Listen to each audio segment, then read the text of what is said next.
Dobro večer obema. Najprej, gospa Vrečko, gospod Lotrič pravi, ne slišali ste, da ni nobenega razloga za njegov odstop, ker ni v konfliktu interesov in da gre za vašo pravljico.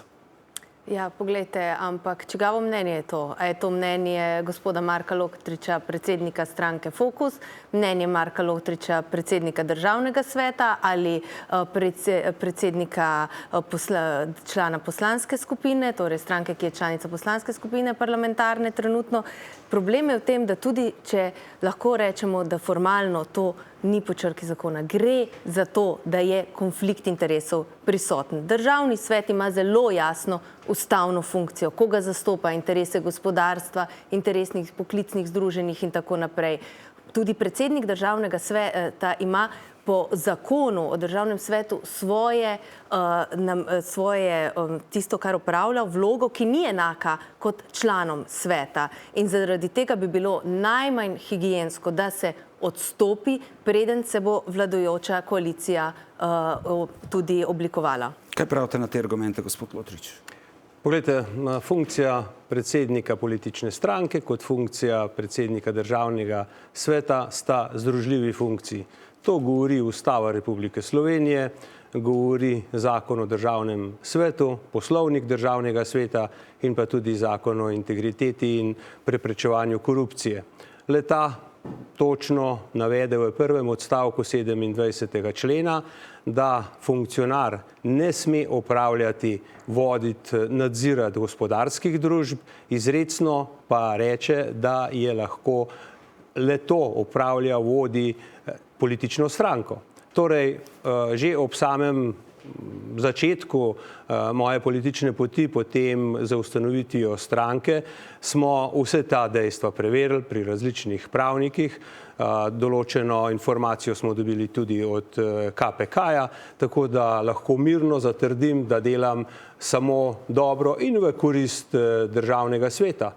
Ampak poglejte, v Državnem svetu te razprave niste imeli. V Državnem svetu tudi vi, ki sklicujete svete in dajete na dnevni red, recimo ni bilo interventnega zakona. Interventnega zakona, ki ga je sopodpisala prav stranka Fokus s poslansko skupino NSi in SLS. Zakaj ni bilo te razprave tam? Kaj bo sedaj? Bo veto? Ne bo veto. V prejšnji vladi je bilo 27 vetov in mi se gledamo na to, da bo Janez Janša prevzel četrto vlado, ki bo manjšinska. Odložujoči veto, ki ga pa lahko da Državni svet, pa pomeni, da še enkrat odloča Državni zbor s 46 poslanci. Bodoča vladajoča koalicija 46 poslancev ne bo imela. V njej bo stranka Fokus. Kaj to pomeni? Da je bo delo močno olajšanje. Gre za to, da se na ta način podreja vse inštitucije, gre za politično moč in oblast, na kak način bi desna vlada lahko peljala mandat do konca. Minimalna higiena bi bila, da se odstopi. In oprostite, v duhu zakona je tudi, da se te funkcije ne prekrivajo, zato tudi jasno piše, da ne sme biti član DS in pa hkrati poslanec. Ja, lahko samo to komentiram, da smo ravno ta interventni zakon organizirali sejo komisije.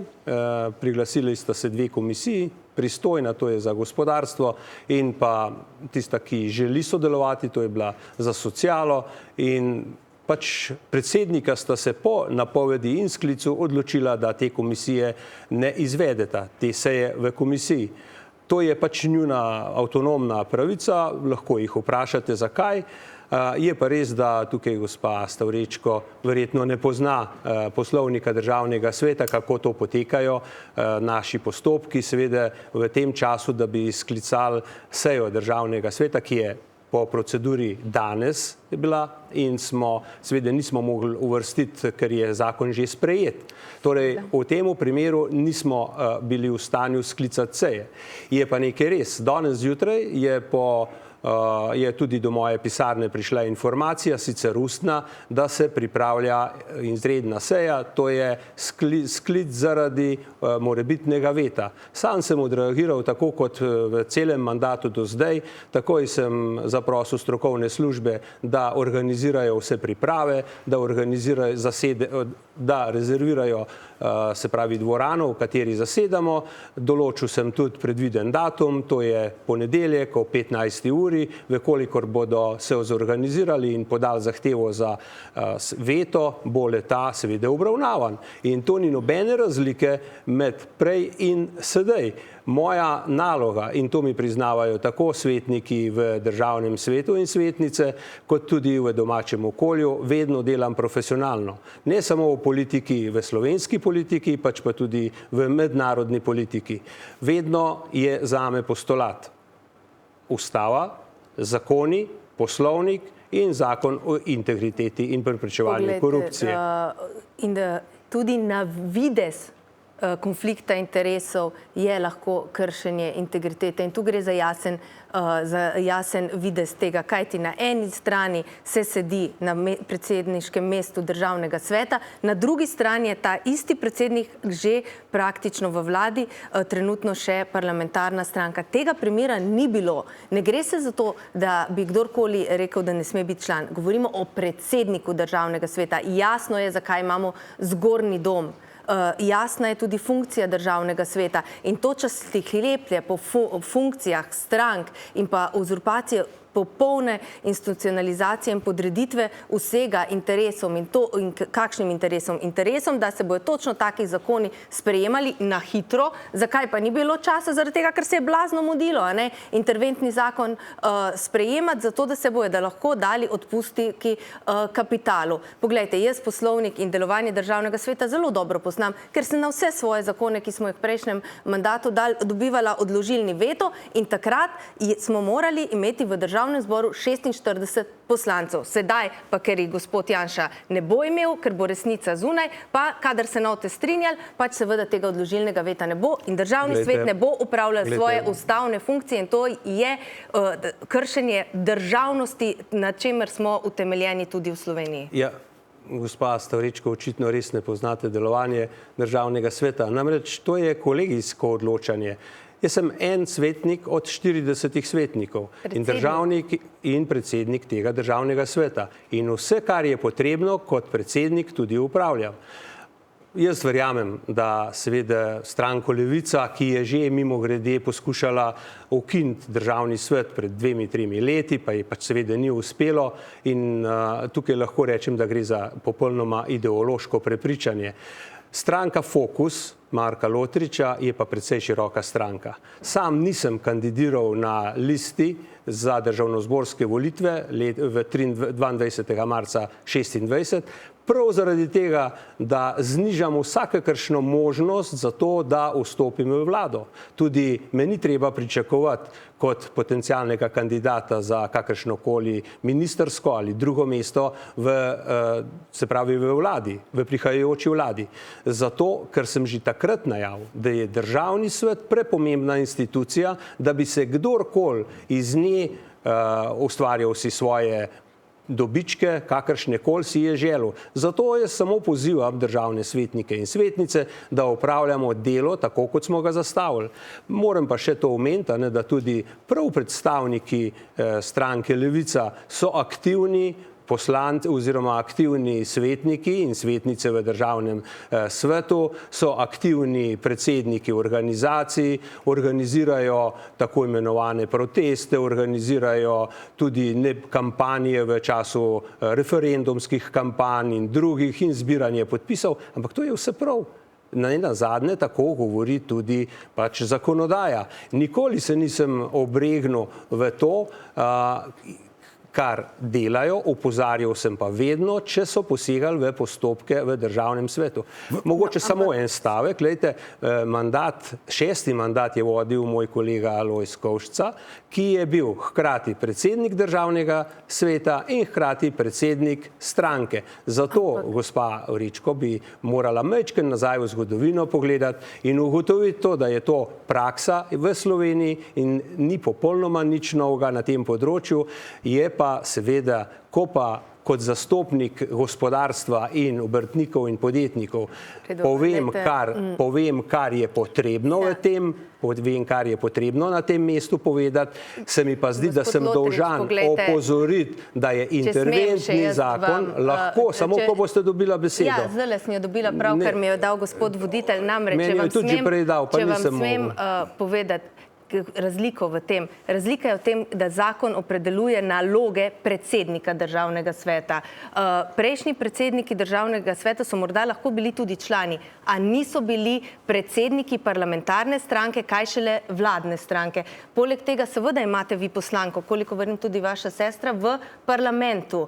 In oprostite, tukaj je konflikt, ne člani sveta. Dokler ste bili vi samo, niste bili v parlamentu ali v vladi, seveda tudi mi v Levici nismo uzurpirali in nismo nikakor osporavali vašega političnega delovanja, kljub temu, da ste to izvajali iz državnega sveta. Sedaj pa ste predsednik stranke, ki je parlamentarna in postaje vladna stranka. Tukaj pa bi bilo etično, moralno in v duhu državotvornosti, da se vprašate, ali lahko opravljate obe funkcije nepristransko. Gotovo jih ne morete. Gospa Vrečko, boste imeli možnost takoj repliko, ampak zdaj mi povejte, zdaj iz tega pogovora je jasno, da gospod Lotrič pač ne bo odstopil. In kaj zdaj? Ja, kaj zdaj?